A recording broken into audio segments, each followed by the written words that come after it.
자, 오늘도 잔치는 계속되고 있습니다. 지난주 우리는 잔치집에서의 식사 자리임에도 불구하고 수종병자를 먼저 고쳐주시고 높은 자리에 앉아 거들먹거리는 바리새인들의 위선을 들추어내고 부한자들이 아니라 대접할 능력도 없는 헐벗고 가난한 자들을 대접하여 사람들에게 보상을 받으려 하지 말고 하늘의 상급을 바라는 것이 참된 구제다라는 가르침을 받았습니다. 잔치는 무르익고 있었던 모양입니다. 주님의 이 올바른 가르침에 사람들이 감동했나 봅니다. 이때 함께 식사를 하던 사람이 너무 감동을 했는지 이렇게 말합니다. 무릇 하나님 나라에서 떡을 먹는 자는 복되도다 하고 마치 독백하듯이 한마디 툭 뱉어냈습니다. 아마 이 사람은 예수님의 이적적인 치유와 그 가르침에 엄청 감동을 한 모양입니다. 그러니까 바리새인 한 사람의 바리새인이 베푼 잔치 자리가 하나님 나라의 잔치처럼 느껴지는 거예요. 이 사람이 보기에 예수님이 함께 하신 이 잔치야말로 우리가 바라던 이상적인 잔치다. 그렇게 생각을 한 모양입니다. 실제로 성경에는 새 하늘과 새 땅의 기쁨을 빛이 가득 비추어 환하게 된 넓은 연회장 같은 곳에서 마음껏 먹고 즐기고 있는 모습으로 묘사합니다. 특별히 유대인들의 이 연회장 식탁은 유대인 공동체가 하나가 되는 그런 그 느낌을 갖는 좋은 잔치라고 하는 것입니다. 이른바 유대인들은 식사 교제를 굉장히 중요합니다. 성경에서도 예수님은 마지막 제자들과 이별을 기념하기 위해서 마지막 만찬을 베푸는 겁니다. 이 식사 교제, 식사 공동체가 이 교회 공동체의 이념에서 굉장히 중요한 것이다라는 것을 말씀해 봅니다. 성경에도 이러한 잔치를 묘사한 구절들이 많이 있습니다. 제가 두 구절만 소개해 보겠습니다. 이사야서 25장 6절에는 이렇게 기록이 있습니다. 만군의 여호와께서 이 산에서 만민을 위한 기름진 것과 오래 저장하였던 포도주로 연회를 베푸시리니 곧 골수가 가득한 기름진 것과 오래 저장했던 맑은 포도주를 할 것이다.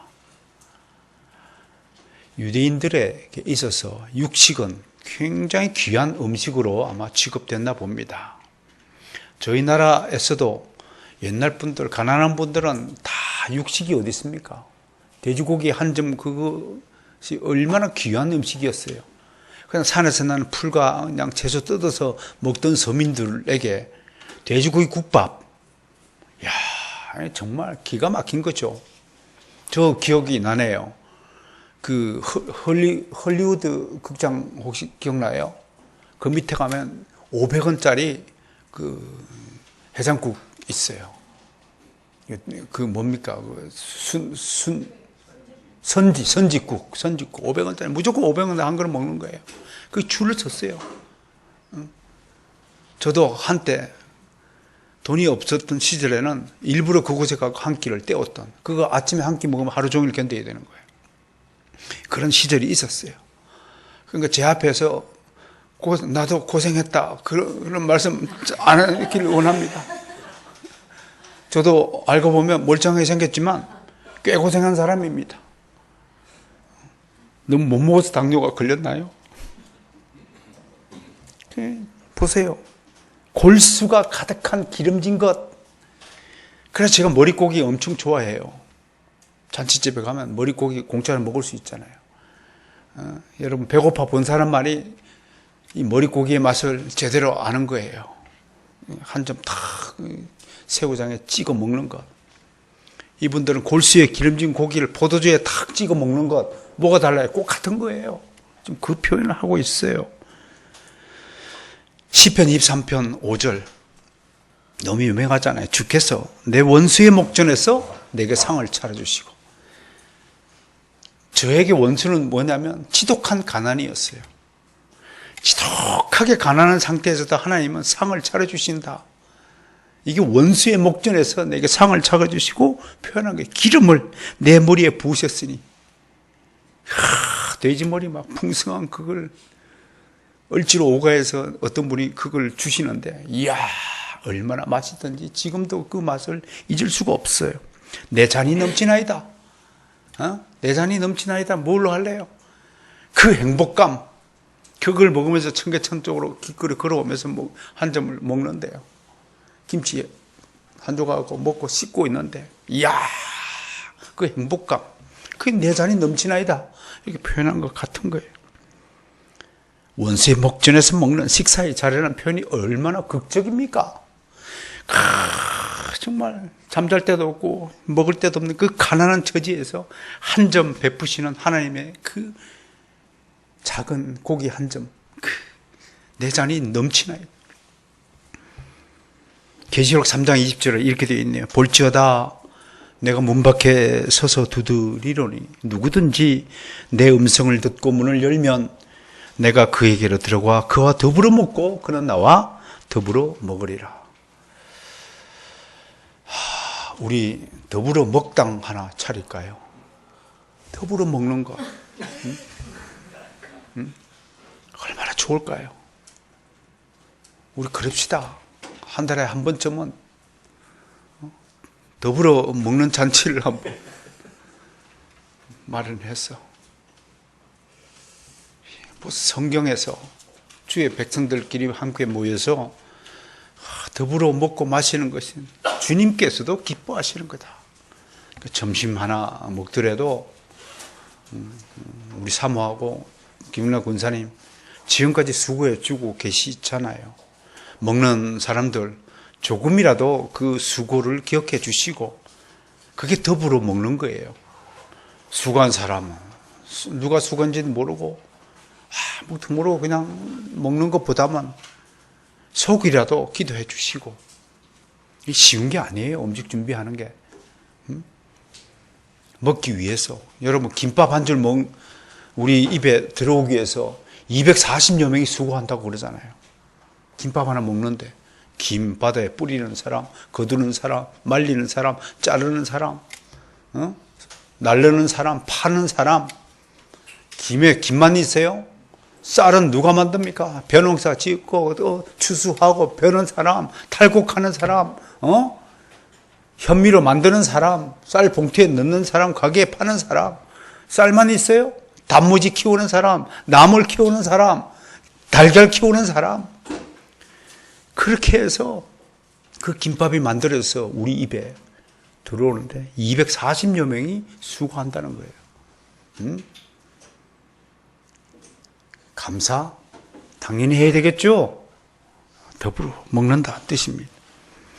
그런데 이 사람 같이 단순하고 피상적인 느낌의 문제가 무엇이냐 하는 것입니다. 이 사람의 감동은 뒤에 이어지는 예수님의 가르침에 따르면 진짜 성령에 의한 감동이 아니라 일종의 감상에 불과하다는 것입니다. 우리 주변에도 이 감상을 성령에 의한 감동으로 착각하고 신앙생활을 하는 사람들이 부지기수로 많다라고 하는 것입니다. 특히 주님을 극적으로 만난 경험을 하신 분들에게서 종종 이런 감상들이 발견됩니다. 10년 전에도 20년 전에 지금도 만나도 그 얘기합니다. 주님을 만났던 그 경험에 도취돼가지고 그 감상주의에 빠져서 다른 진귀한 보물들, 진귀한 진리의 말씀들에는 관심 없이 오직 거기에 함몰되어 있는 사람들을 보게 됩니다. 그래서 오늘 예수님이 하나의 예화를 들어서 이 사람의 감상주의를 적절하게 합리적인 생각으로 바꾸어 주고 있습니다. 하늘나라 잔치가 있다는 것은 실제로 부인하지 않지만 이 사람처럼 하늘나라 잔치에 대한 단순하고 피상적인 지식에 대하여 좀 정확하고 바른 지식을 심어줄, 교정해줄 필요가 있다고 느낀 것입니다. 그래서 오늘도 하나의 예화를 들어서 하늘나라 잔치에 대한 바른 지식과 이해를 우리에게 가르쳐주고 있습니다. 여러분들 다 주님을, 하나님을 만나는 경험들을 다 하신 분들이라고 저는 생각을 합니다. 그렇죠? 근데 그 만남 자체로만 머물러 있어야 되지 않는 것이라는 것을 오늘 이 예화를 통해서 배우시기를 권면합니다.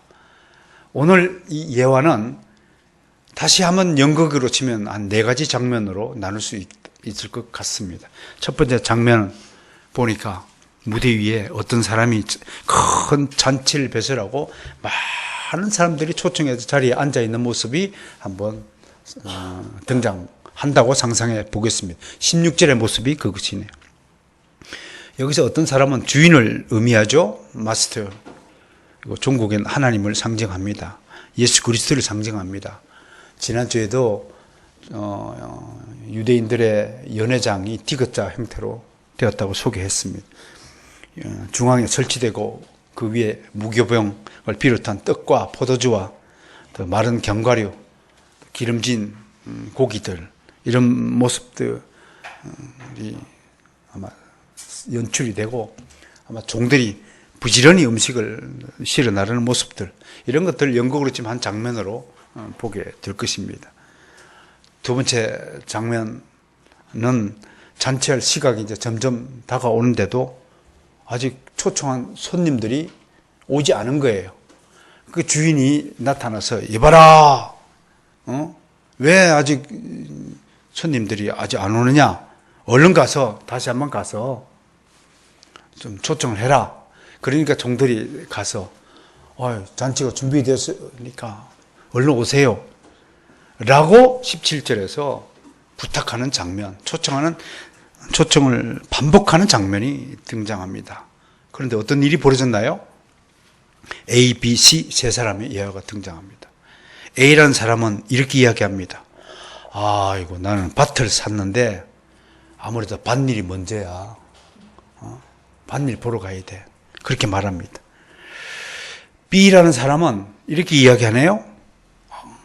소 5겨리를 샀는데 이걸 시험하러 가야 된다. 겨리가 뭐냐면 요크라는 거예요. 소 2마리가 짊어지는 요크. 이걸 겨리라고 그래요. 그럼 5겨리면은 소 10마리가 필요하죠. 그죠? 겨리를 이거 잘 작동하는지 안 하는지 시험해 봐야 된다. 그렇게 얘기하고, C라는 사람은 뭐라고 얘기해요? 장가 들었으니까 신혼 재미를 한껏 즐겨야 되니까 못 가겠다. 그렇게 20절에서 말하고 있습니다. 그러니까 세 번째 장면에서 주인이 어떻게 반응해요?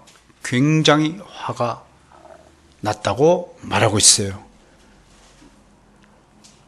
그래서 종들을 보내서 21절에서 그러면 다른 사람들을 초청해와.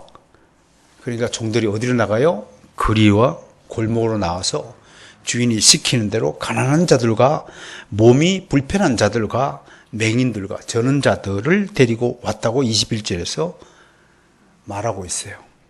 그런데도 여전히 자리가 채워지지 않은 거예요.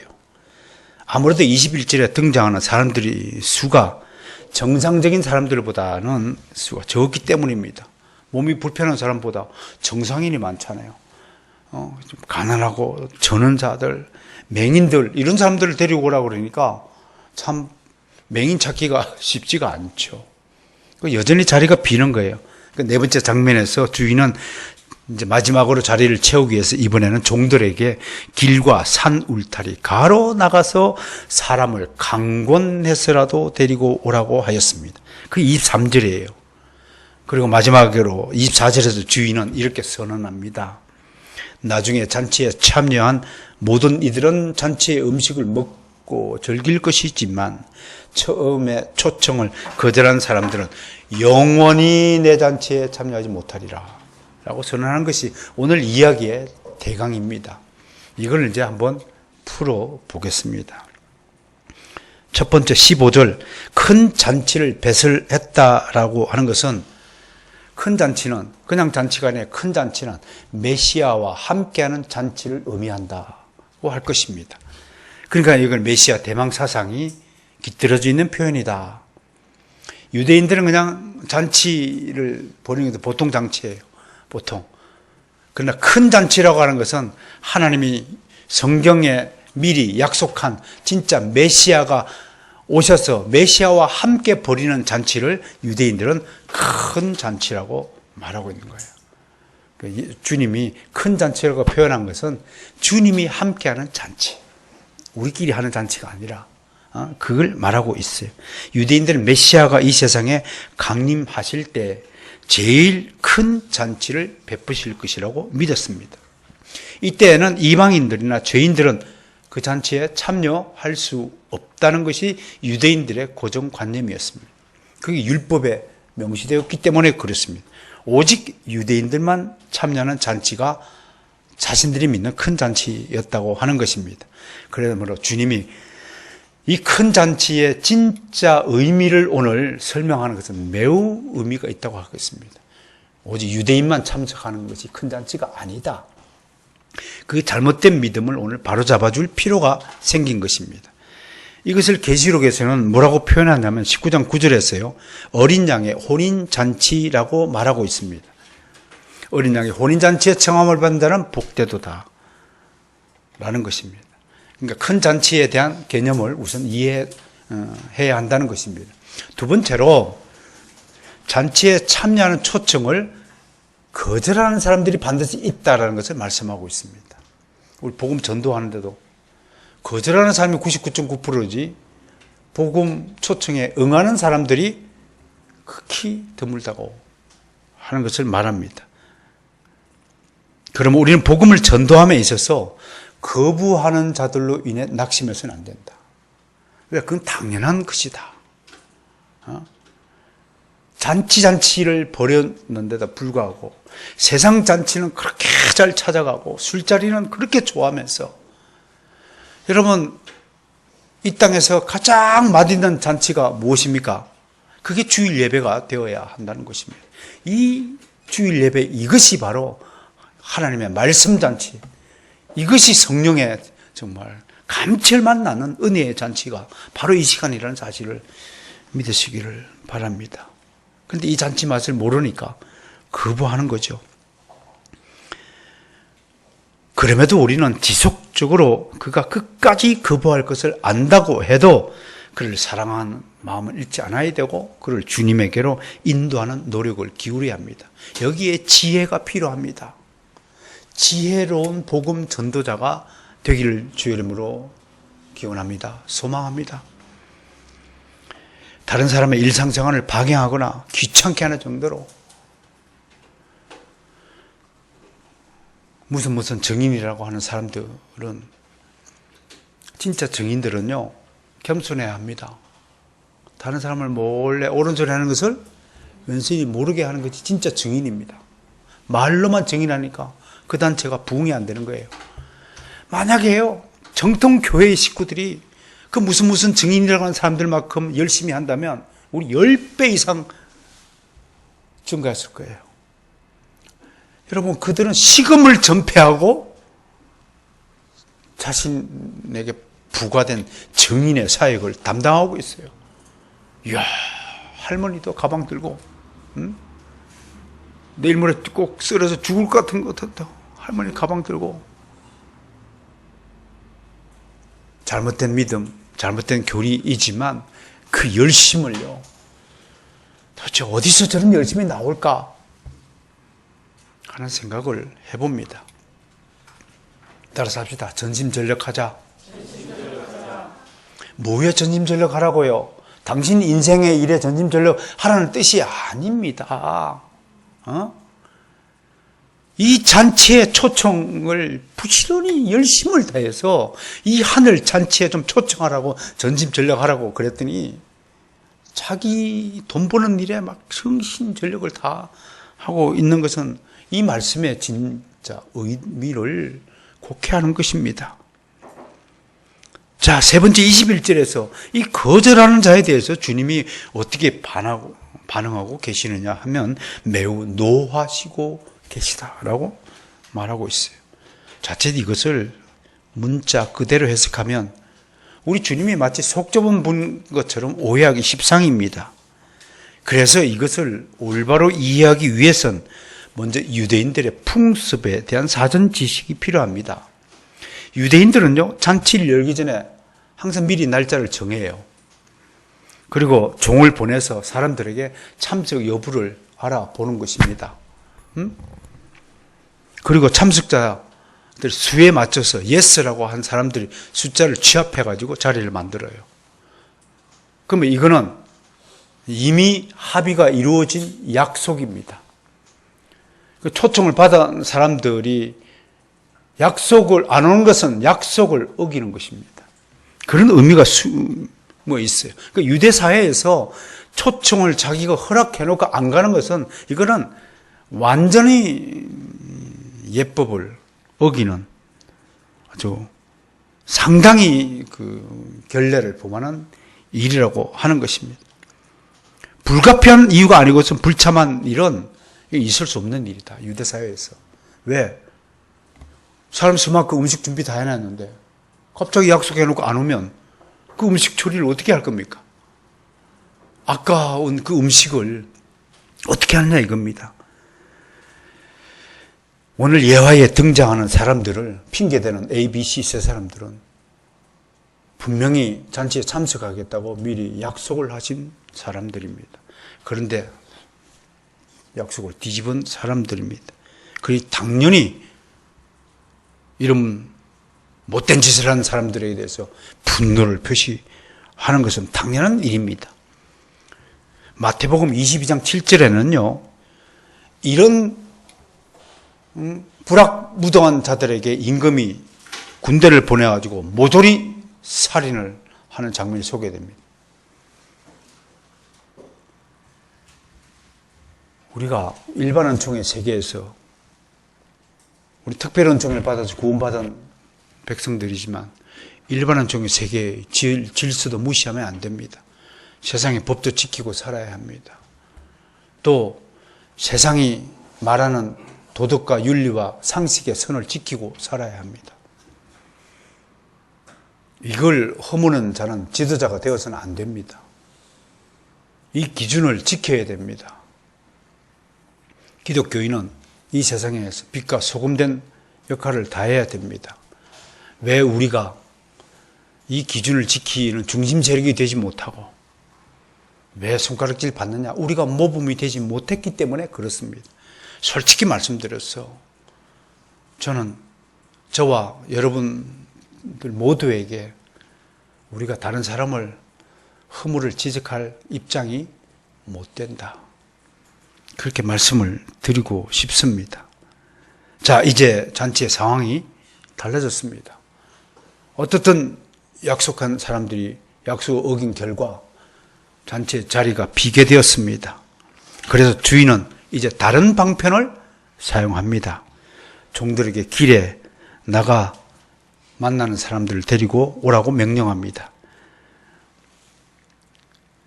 이것은 먼저 주인집의 인근에 있는 거리와 골목을 말합니다. 교회 주변에 있는 사람들을 먼저 초청하라고 지금 말씀하고 있는 것입니다. 내 인근에 있는 일가 친척부터 복음을 전하라고 하는 것, 의미가 여기에 있는 것입니다. 내 가족부터 구원을 받기를 원해야 한다고 하는 것입니다. 자, 그래도 자리가 남자 이번에는 약간 멀리 떨어져 있는 시내로 나가서 거리와 골목에 있는 사람들을 데리고 오라고 합니다. 그리고 이번에는 좀 더 멀리 가서 산골 마을에 가서라도 데리고 오라고 말합니다. 여기서 시내의 거리는 다양한 사람들이 다니는 것을 상징하고 골목은 소외된 사람들이 있는 것을 상징합니다. 우리 정릉지역에 소외된 지역이라면 여기 위쪽 달동네 가는 사시는 분들이 아닐까 싶습니다. 그런데 그쪽 찾는 사람들, 뭐뭐의 증인들은 매일같이 찾아다니는데 우리 그리스도인은 한 사람도 그쪽으로 다니는 사람이 없습니다. 사마리아 지역 여행 금지령이라도 내렸습니까? 그런 차원에서 우리 교회 인근 주변도 돌아보는 거, 주일날 얼른 집에 갈 생각하지 마시고 주일날 주님의 복음을 전파하기 위해서 우리 인근 주변에 내가 돌아봐야 될 것이 무엇이 있는가? 그게 참된 성도의 임무가 아니겠습니까? 집에 가면 뭐 할 겁니까? 텔레비전밖에 더 봐요, 여러분? 그것보다도 좀 의미 있는 거룩한 목적을 수행하는 것이 참 하나님께 영광을 올려드리는 일이 아니겠습니까? 주인이 이렇게 해야 하는 것은 어차피 준비한 음식들을 사람들과 나누어야 하기 때문입니다. 다만 잔치에 음식을 먹고 즐기는 사람들이 대상만 달라졌을 뿐입니다. 뒤늦게 초청을 받은 사람들은 뜻밖의 횡재를 하는 사람들입니다. 이 사람들은 정상적인 방식으로는 이런 잔치 자리에 참석하여 맛있는 음식을 먹을 기회가 전혀 없었던 사람들입니다. 그러므로 얼마나 이들이 기쁘고 행복했습니까? 대신에 예의를 저버린 기존 초청자들을 향해서 주인은 노하여 이렇게 선포합니다. 한 사람도 앞으로 그 사람들은 내 잔치에 참석하지 못하리라. 이분만 아니라 앞으로 영원히 내가 베푸는 잔치에는 이 사람들 참석하지 못할 것이다. 약속을 어긴 사람들에 대한 엄중한 심판이 떨어지고 있습니다. 하나님의 은혜를 배척한 유대인들이 받을 심판이 얼마나 엄중하고 가혹한 것인가를 의미합니다. 주님의 초청을 거절하는 자들에 대한 심판은 절대적인 하나님의 작정하심에 따라 시행됩니다. 물론 모든 유대인들이 이 심판의 대상이라는 것은 아닙니다. 유대인들이 예수 그리스도를 만나 그로부터 한 나라 복음으로 초청을 받고서도 거절한 결과 AD 70년경 로마 티투스 장군의 군대에 의해서 예루살렘 멸망하는 수치와 징계를 받는 것은 사실이지만 그들 중에도 유대인 중에도 예수님 앞에 나와 회개하고 하나님께 돌아온 자들이 분명히 있었습니다. 사도 바울이 이것을 증언합니다. 로마서 11장 5절에서 그런즉 이와 같이 지금도 은혜로 택하심을 따라 남은 자가 있느니라. 우리 바르선 교회 주변에도 지금도 은혜 택하심을 따라 남은 자가 있음을 저는 믿습니다. 그들이 왜 우리에게 오지 않느냐? 우리가 복음을 전하지 않기 때문에 오지 않는 것이다. 하나님은 아마 그렇게 평가를 내리실 것입니다. 로마서 11장 24절에서 이어서 사도 바울은 이렇게 이야기하고 있습니다. 내가 원돌 감람나무에서 찍힘을 받고 본성을 거슬러 좋은 감람나무에 접붙임을 받았으니, 본성을 거슬러 좋은 감람나무에 접붙임을 받았다. 무슨 말이에요? 우리의 본성이 뭐라고요? 우리의 본성은 좋은 감람나무에 접붙임 받는 것을 극도로 싫어한다는 거예요. 우리의 본성은 내가 원하는 방식대로 살기를 원하지, 뭐에 맞춰서 어떤 기준에 나를 희생하고 맞춰서 사는 것을 극도로 정한다는 것입니다. 여러분들도 마찬가지예요. 미안하지만 여러분들을 책망하고 싶은 마음은 없지만 여러분들의 신앙의 삶이 우리 교회의 목표에 맞춰 사는 것이 아니라 여러분들은 각자 그냥 내 식대로, 내 기분대로, 내 취향대로 그냥 살아가는 것이 더 편하다 하는 것이, 그게 여러분들 우리 모두의 본성이라 이겁니다. 리폼드 센터가 뭐고 그건 목사님의 생각이고 나하고는 관계가 없어요. 목사님이 학교를 찾든지 말든지 그게 나하고 무슨 관계가 있어요? 학교 찾으면 나한테 10원이라도 보탬이 되는 거예요? 이게 본성이라고 하면 이게 본성이에요. 그러니까 한 사람은 막 죽기 살기로 막 피눈물 흘리면서 막 하고 막 발을 동동 굴릴 때 그게 실감이 안 되는 거예요. 그게 우리 모두의 본성이에요. 그런데 하나님께서 그 본성을 거슬러서 접붙임을 당하니까 생각이 달라진다. 그때야 비로소 보이는 게 하늘나라가 보이는 거예요. 아, 내 인생이 나를 위해서 존재해야 되는 것이 아니라 하나님의 영광을 위하여 하나님의 뜻과 목적을 성취하는 도구로서 살아야 되겠다는 것으로 바뀌어지는 거예요. 첫부침을 당하니까요.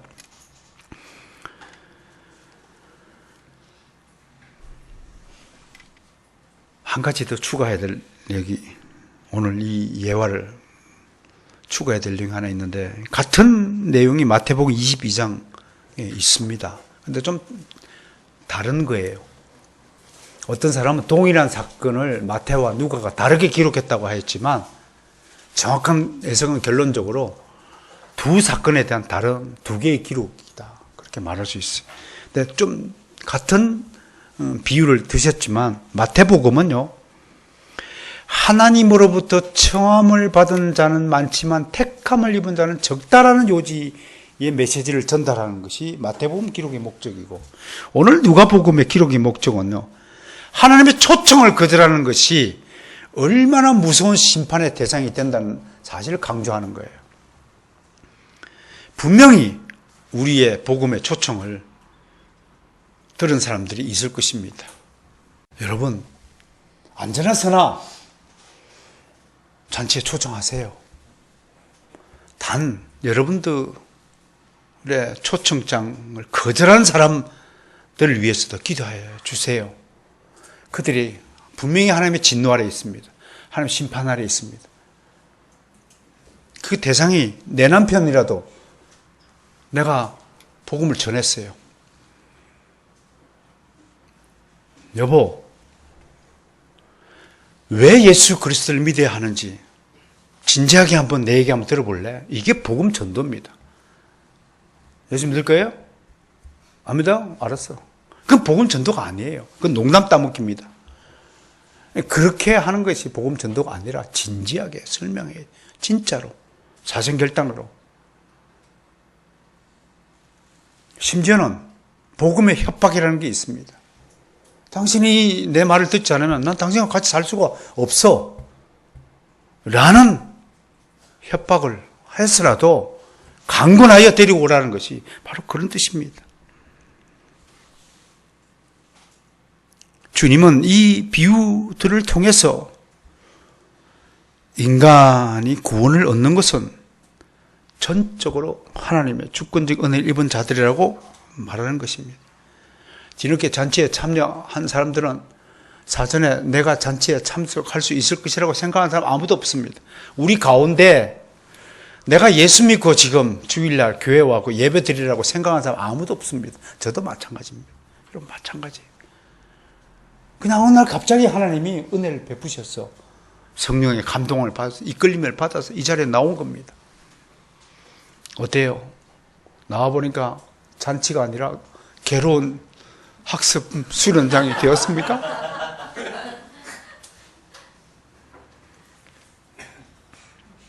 아무런 자격도 없는 사람들을 초청한 것은 오직 하나님의 결정에 따른 것이었다.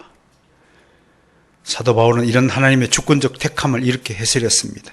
로마서 9장 13절 15절 한번 찾아서 함께 읽어보겠습니다.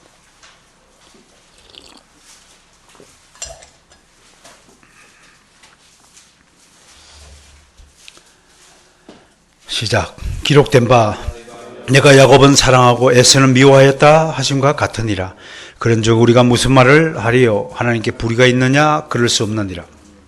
모세에게 이르시되 내가 긍휼히 여길 자를 긍휼히 여기고 불쌍히 여길 자를 불쌍히 여기리라 하셨으니 하나님께서 우리를 불쌍히 여기셔서 길거리에서 골목에서 산 울타리가에서 산골에 숨어있던 우리에게 복음의 소식이 들려서 그 성령의 이끌림을 받아서 이 잔치의 자리에 초대받은 줄 믿습니다. 우리가 해야 할 일은 이 잔치에 허락된 모든 하나님이 준비한 음식들을 맛있게 기쁘게 즐겁게 먹고 더불어 교제를 나누는 것이 우리가 해야 할 일이라고 하는 것입니다. 그러므로 설교를 듣는 것이 기쁜 일이 되어야 합니다. 설교를 듣고 감동을 느껴야 됩니다. 우리 하영이 보세요. 5글자 남들은 놀러 갑시다 그럴 텐데 얘는 교회 갑시다가 이 하영이의 모토가 되어 있죠. 어? 우리 하일이는 놀러 갑시다가 될 텐데 하영이는 교회 갑시다가 슬로건이 되어 있다는 거. 여러분들 여러분들 인생의 5차는 뭘로 정할까요?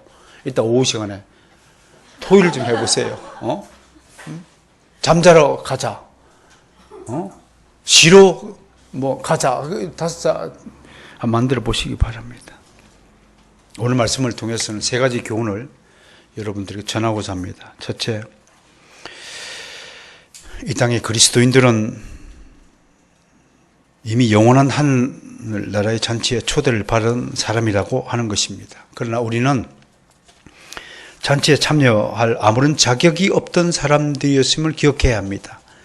우리는 이스라엘 입장에서 이방인이었습니다. 우리는 돌 감람나무였습니다. 참 감람나무가 아니었습니다. 바울은 우리에게 복음의 은혜가 미친 것은 이스라엘이 넘어져 그 빈자리가 생겼기 때문이라고 그랬습니다. 오늘 예화를 통해서 우리가 잔치에 초청을 받은 것은 먼저 잔치에 초청을 받은 사람들이 약속을 어기고 잔치에 참석하지 않아서 빈자리가 생겨서 우리가 참석할 자리가 생겼다. 기회가 주어졌다라고 하는 것입니다. 이게 이방인에 미친 복음의 신비의 역설인 것입니다. 이게 바울 신학의 매력입니다. 그래서 바울은 이렇게 얘기합니다. 깊도다 하나님의 지혜와 지식의 풍성하며 그의 판단은 헤아리지 못할 것이며 그의 길은 찾지 못할 것이니라 라고 말씀하였습니다. 그러므로 이 놀라운 일에 우리가 해야 할 일은 조금 전에도 잔치를 만나게 먹고 마시고 즐기고 교제하는 것이 우리의 할 일을 한마디로 표현하면 그냥 감사하고 찬양하는 겁니다. 그게 잔치를 즐기는 방식입니다. 그게 하나님이 원하시는 겁니다. 와, 지금 쓰니, 다니, 마디니, 누가 요리를 했니, 뭐니, 어디, 왜 이런 비싼 거를 낭비를 하니, 어쩌고 하는 것이 아니라, 오직 감사하고 만나다. 하나님 감사하다. 하나님께 영광을. 그게 우리가 할 일이라고 하는 것입니다. 교회 주일날 일주일에 한 번씩 모여서 예배 드리는 이 시간을 잔치라고 좀 생각하시고 주님이 주시는 이 많은 음식을 맛있게 즐기시길 바랍니다. 끝나고 나서 점심도 육의 양식입니다. 그 육적인 잔치도 정말 감사함으로 음식을 준비하는 사람들 손길을 위해서 기도하시면서 만나게 먹기 바랍니다. 또 투정하지 맙시다. 좀 맛이 없더라도 아이고 오늘은 참 특별한 맛이네. 이렇게 좀 표현해야지. 어? 맛이 없으면 좀 특별한 맛이다. 그렇게 좀 우회적으로 표현하는 지혜를 가지시길 바랍니다. 두 번째, 오늘 비유를 통해서 우리는 새로운 이스라엘 공동체의 특성을 알게 됩니다. 그것은 유대인과 이방인으로 구성된 공동체다라고 하는 것입니다. 그게 교회라는 거예요. 우리는 유대인이에요? 이방인이에요? 이방인이에요. 근데 이 새로운 공동체가 두 이질적인 요소가 결합되어서 영원히 지속되는 영혼 공동체라고 하는 거예요. 여기에 교회의 신비가 있는 거예요. 세상에는 전혀 이질적인 두 존재가 결합되어서 영원히 지속된다는 것을 상상조차 할 수 없어요. 우리는 인간의 본성은 뭐예요? 나하고 안 맞는 사람하고는 절대로 같이 살 수가 없는 것이 이게 자연적 우리의 본성이에요. 이게 악한 본성이에요. 그런데 교회는 두 이질적인 존재가 서로 부딪히는 것을 감수해서라도 이게 하나가 된다는 신비한 역사가 일어나는 곳이 교회라고 하는 거예요. 세상은 네 편 내 편으로 싸웁니다. 고린도 교회가 바울로부터 책망을 들은 것은 네 편 내 편으로 나뉘어서 서로 치고받고 서로 자기가 옳다고 주장을 하고 살았기 때문에 책망을 받지 않았습니까? 주 안에서는, 교회 안에서는 서로 이질적인 존재이지만 하나님 안에서 하나의 목소리가 만들어진다는 겁니다. 신기하지 않습니까? 여자의 목소리, 남자의 목소리가 서로 다른 목소리지만 이게 주 안에서 하나가 되어서 하나님께 영광을 올리고 있다는 것을 여러분 믿으시기 바랍니다. 많이 배운 자, 적게 배운 자가 주 안에서 하나가 되어서 하나의 지식을 가지게 된다는 것입니다. 박사도 성령 하나님에 대해서 같은 지식을 가져야 되고, 초등학교를 졸업하지 않아도 성령 하나님에 대한 바른 지식을 가질 수 있는 곳이 교회 공동체라고 말하는 것입니다. 그러므로 교회는 민주주의로 운영하는 것이 아닙니다. 여기는 신본주의 세상입니다. 신본주의를 다른 말로 하면 주님 독재주의입니다. 왜? 그분만이 옳기 때문에 그렇습니다. 그분에게는 틀린 것이 발견되지 않습니다. 성경을 비판하는 사람들에게 나는 단언코 그 질문을 돌려줍니다. 성경에서 단 한 개라도 모순된 사실, 거짓된 것이 있거든 가져오라. 그러면 이 세상에 있는 교회를 다 없애도록 내가 앞장설게. 미안하지만 하나님의 진리의 말씀에는 단 한 개의 오류도 없다. 1976년 시카고에 모여서 성경 무호성을 그렇게 해서 주장하였습니다. 이걸 시카고 선언이라고 합니다. 우리 한국 교회도 이제 내년에 한국개혁의 총회가 설립이 되면 제가 앞장서서 한국교회 성경 무호 선언을 다시 한번 해야 할 것으로 저는 예상하고 있습니다. 늘 세 가지 중심을 기억하고 살아야 합니다. 하나님 중심, 성경 중심, 교회 중심. 따라서 합니다. 시작. 하나님 중심, 성경 중심, 교회 중심. 이 중심을 잃지 않으면 우리가 서로 다른 족속이고 서로 다른 가치관, 세상적인 이념을 가진 존재들이라 할지라도 이 중심 사상을 가지면 우리가 그리스도 안에서 하나가 될 수 있다고 할 것입니다. 마지막 세 번째로 성경 주석가인 핸드릭스는 오늘 큰 잔치의 비유의 중심 교훈이 뭐냐 하면 하나님의 은혜로운 초청에 지금 당장 응하라고 하는 것이었습니다. 저들은 잘 모르지만 세상 사람들 중에서 가장 복된 사람이 누구냐? 자기 가족 중에 예수 믿는 사람들의 복음 전도에 바로 응하여 교회에 나온다면 그 사람처럼 복된 사람이 없을 것입니다. 그걸 모르니까 안타까운 거지요. 지금 당장 응하라. 이것을 저는 오늘 순종에 비유하여 여러분에게 이렇게 말씀드리고 싶어요. 즉각 순종하라. 순종에는요, 내 생각, 내 판단, 내 주장, 내 가치관이 스며들면 반순종이 되는 거예요. 내 생각은 지금 다음에 해도 될 것 같은데, 그러면 반순종이에요. 순종을 대적하는 거예요. 순종은 이유 불문이에요. 왜? 여기는 주님 독재주의예요. 주님이 하라 그러면 예스만 필요한 것이에요. 저 다른 생각이 있는데요. 그건 세상 기업에서 하는 거예요. 세상 단체에서 하는 거예요. 교회는 어떻든 믿습니다 라는 주의가 우리 피 속에 흘러야 돼요. 그러니까 어떤 일을 처리할 때 항상 제가 강조하잖아요. 그리스도인은 지금 당장 해야 할 일을 절대로 뒤로 미루면 안 되는 거예요. 절대로 뒤로 미루면 아직 피가름이 안 됐어요. 성령의 주님의 보혈로 피가름이 되어야 돼요. 주님의 보혈로 피가름이 된 사람은 무엇이든지 즉각적으로 행동하고 고치고 바꾸고 있습니다. 물건 하나도 그 물건이 그 자리에 있지 않았으면 즉각적으로 누가 시키지 않든 간에 그냥 제자리로 옮겨주는 작업이 일어나야, 반응이 일어나야 되는 것입니다. 이게 순종입니다.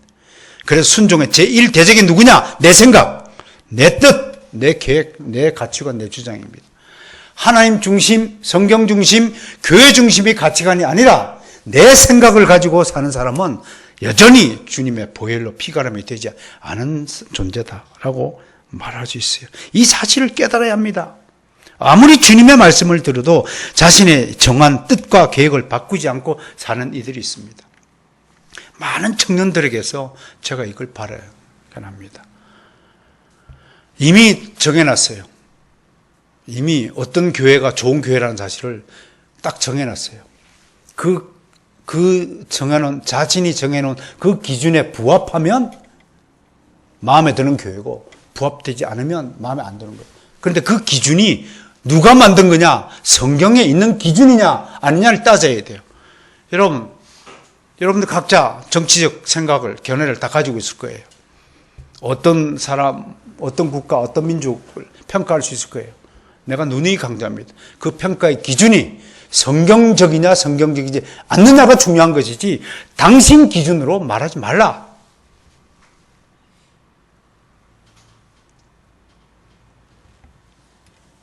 그러면 순종 못합니다. 그건 절대로 순종하는 자가 될 수 없습니다.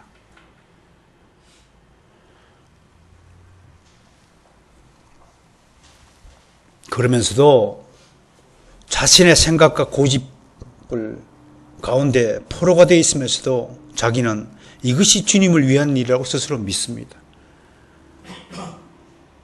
이걸 착각의 함정이라고 합니다. 심리학에서요, 초두효과와 확정편향이라는 말이 있어요. 왜 자기 뜻을 버리지 못하고 자기 생각을 버리지 못하느냐? 초두효과는 첫 인상에 대한 느낌을 말합니다. 어떤 사람이 첫인상이 굉장히 좋으면 그 사람이 하는 것들은 다 좋아 보인다 라고 하는 것을 초두효과라고 합니다. 다른 말로 후광효과, 할로우 이펙트라고 전문용어로 설명합니다. 근데 이게 오랫동안 시간이 흐르면 고정관념이 되고 선입견이 되어서 확정편향이라는 사고 체제로 굳어진다고 하는 겁니다. 이 확정편향의 세계에서는 이제 자기가 믿는 바에 대해서 그걸 비판하는 것은 거부하고 유리한 것만 선택하는 것을 확정편향이라고 합니다. 이런 현상이 왜 있냐면 이 사람은 모든 판단의 기준을 성경 하나님 말씀에 두지 않고 자신의 이념적 잣대를 가지고 판단하기 때문에 이런 현상이 벌어진다고 하는 것입니다. 우리는 편향주의자가 아닙니다. 우리의 악한 본성은 비오스, 편견, 편향으로 다 기울어져 있지만 우리는 하나님의 중심주의자로서 완전한 중심에 서 있기 때문에 어느 쪽 좌우 쪽으로도 흔들리지 않고 기울이지도 않고 항상 바른 판단과 선택을 하며 살 수 있도록 하나님이 우리를 도와주신다고 하는 것입니다. 그러므로 여러분, 오늘 순종이 무엇인가를 생각하시면서 과연 나의 생각과 판단과 선택이 성경적인가를 따져 보아야 합니다. 이것을 말해서 진짜 실력 있는 그리스도인이라고 말합니다. 지난주에 말씀드렸듯이 잘못된 선택이 가져오는 결과적 비참을 항상 염두하고 어리석은 인생을 살지 않기를 간곡히 당부드립니다. 여러분들이 성경적인 판단, 성경적 가치관을 보유한 인생이라면 하나님께서 여러분 인생을 찬란히 빛내 주실 것이라고 분명히 약속하고 선포합니다. 순종합시다. 하나님께 절대적으로 순종합시다.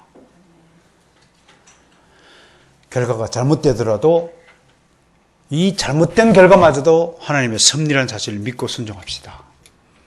그것이 하나님 중심, 성경 중심, 교회 중심자들이 취해야 할 믿음의 자세라는 사실을 말씀을 드립니다. 오늘 주님 말씀을 통해서 감사와 하나됨과 순종의 세 가지 교훈을 가지고 한 주간도 승리하는 삶이 되시기를 주의 이름으로 기원합니다.